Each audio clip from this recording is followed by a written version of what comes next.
Showboating Sports, guys. Hey, I'm gonna do this video right here because, man, it's been getting to me for a long time about the magicians of the sports world, especially in boxing. What I'm really sick of, let me just get to the point, straight up to the point. I am sick and tired of all these champions out here that they're swerving down, that they're not scared to fight anybody, and they hide behind their managers and their promoters and stuff like that. And specifically, let me just call him out by name, man. I'm sick and tired of Canelo Alvarez's bullshit. I really am. He's one of the main fighters that's getting under my skin with that mess, man. I mean, you come out, you wanted to fight the top dog, and Floyd Mayweather gave you a shot years ago. Then as he started moving up the ladder, he started dodging people like Andrade. He started dodging Jermell Charlo.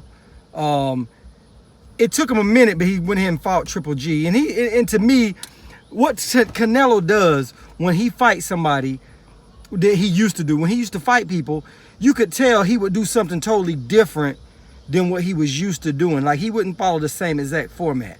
Like, for example, when he fought Floyd Mayweather, he made sure he came in 15 pounds heavier than Floyd Mayweather. Also with Triple G, he gained all his weight. And to me, that's that nervousness of Canelo Alvarez. But he's a really good boxer, got a lot of skills, and I said this years ago. But, man, I'm sick and tired of his bullshit, man. I don't know about you guys, but he picks and chooses who he fights, and he sets all these stipulations to put him at a big disadvantage. Man, what happened to the days of a fighter like Mike Tyson, Muhammad Ali, all in that era? You know, people talk about, oh, man, that era is so long ago, these new fighters can beat them. We don't know that. We know that people are bigger, faster, and stronger than they used to be. There's a lot more stuff on the market to help people recover. There's a lot of better food, a lot of better vitamins. So it's a lot of safety and a lot of new training techniques that we don't know. But I know one thing that back in the past is that people had a lot of heart. A whole lot of heart back in the day. You know, Muhammad Ali didn't care about running and ducking and dodging from George Foreman and all that. He fought that dude. He found a way to win. You had Sugar Ray Leonard. He fought Hearns, Hagler, Duran. I mean, the list goes on and on for the people back in the day that fought. Now this whole new era is sitting there trying to be Floyd Mayweather, trying to protect their O, when really, man, I don't care if you protect your O or not. You know, you might make a little bit of money. It's what you're going to do with the money you make, because your legacy is screwed up. Because the way I look at it is, Keith Thurman has destroyed a really good legacy. He talked about how Bud needed to have a belt, Earl Spence needed to have a belt, all this stuff. He's another one. So you got Canelo Alvarez, who's picking and choosing who he fights. He's not going to fight Charlo. He's not going to, you know who he's not going to fight. We all know that. And he can come up with all these other excuses, and he's losing belts and all that because he wants to go up and fight somebody way up. Man, it's just smoke and mirrors, man. And Keith Thurman, oh man, you know, this is my comeback year, and talking all this other stuff, when really what it boils down to it is, this is the truth. Keith Thurman knows he probably won't beat Spence or Terrence Crawford. So what is he doing? He's biding his time, because he looks at it like this: if I dodge those guys long enough, maybe they'll take a loss, or I have an excuse not to fight them, or I just retire. Man, because Keith Thurman doesn't have it no more. I don't care what you say. I used to be a big Keith Thurman fan, but Keith don't have it no more. And if you want to be honest with yourself, Keith Thurman doesn't have it. Jared Hurd was dodging Charlo. And you know what happened to Jared Hurd? Beat down. So now what is he going to say? And that's what serves his ass right, because he been sitting there ducking and dodging for all these years and didn't want to fight the man. And then because you ducked and dodged so long, hey, you took an L, man. And you didn't take just a L. You didn't take your loss where it was disputable. You got beat down. I mean, beat the hell down. So now nobody's even talking about Jared Hurd. And that's what you get. And that's what AJ gets. He been dodging Ruiz. No, he didn't dodge Ruiz. He dodged Ortiz. That's what I meant to say. He dodged Ortiz. He also dodged Wilder. He dodged both them cats for so long, and he kept coming up with all this other stuff. He didn't even want to fight Fury, really. So, oh man, none of these guys want to fight me. You want to fight me? You think it's $100 million fight? Give me $50 million. That's why I don't have no pity for AJ. Yeah, you lost, and I normally would be celebrating, but I'm not celebrating because you messed up a really good fight. Deontay Wilder should have been the one to knock you out. He deserved that. You took that from him. Oh, you and Eddie Hearn. Man, Eddie Hearn is garbage.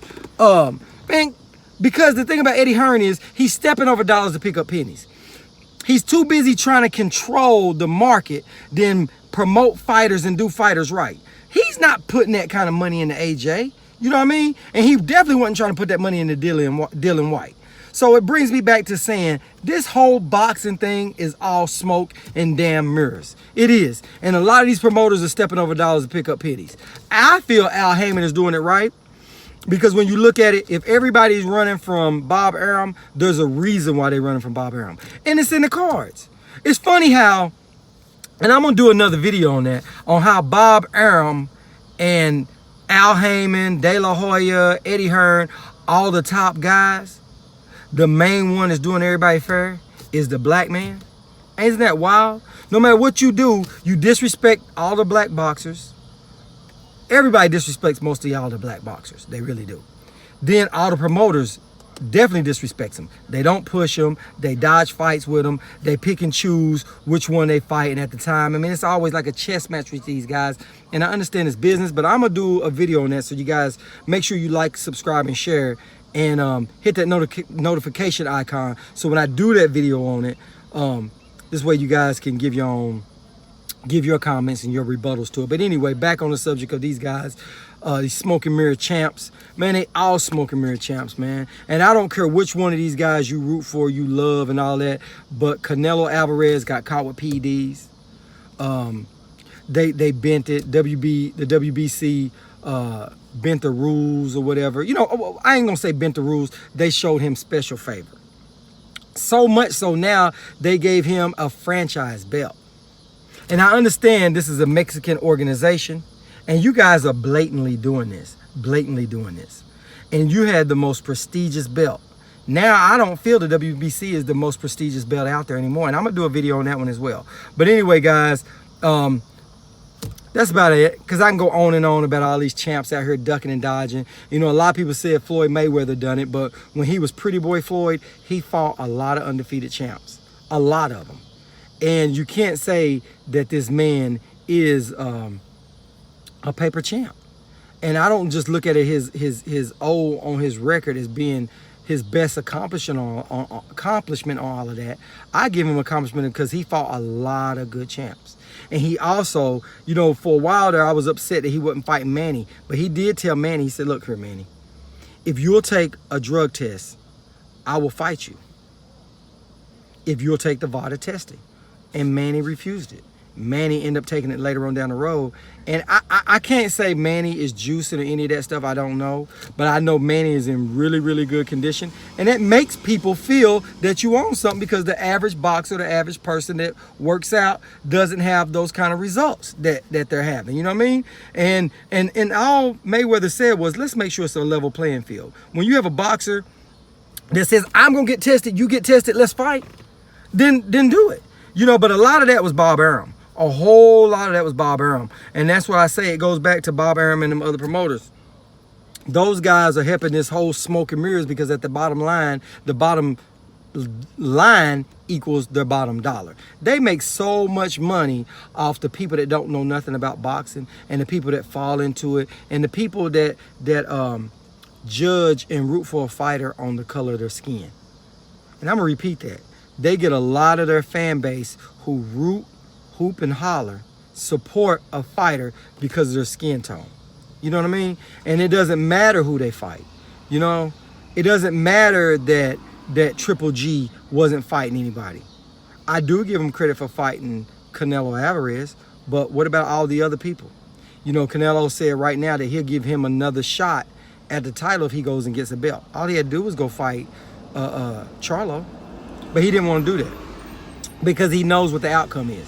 And you got all these sportscasters out here, the commentators, who went on, oh, Triple G is so this, he so that. Man, Triple G was garbage. He was overrated then. He's definitely overrated now. He's just looking for a payday. He's using smoke and mirrors too. That's why they keep fighting these fighters from Czechoslovakia or from Mars with names and stuff that we can't even pronounce. When did that part of the world become so saturated with all these badass boxers? You know what I mean? Every time I turn up, it's a name I can't pronounce with a boxer that's just the meanest, baddest person on the planet. But every time he gets in the ring with somebody from the US, they get beat decisively.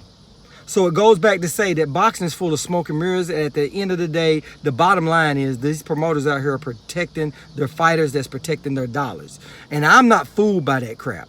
So for the people that are fooled by that crap, man, you guys got to start listening to a lot of these people that's out here hollering new media. I'm not in with those guys because my channel, I don't know those guys personally. They got their own thing. And I root those guys on because they give a lot of good boxing knowledge. They give a lot of good take that's true.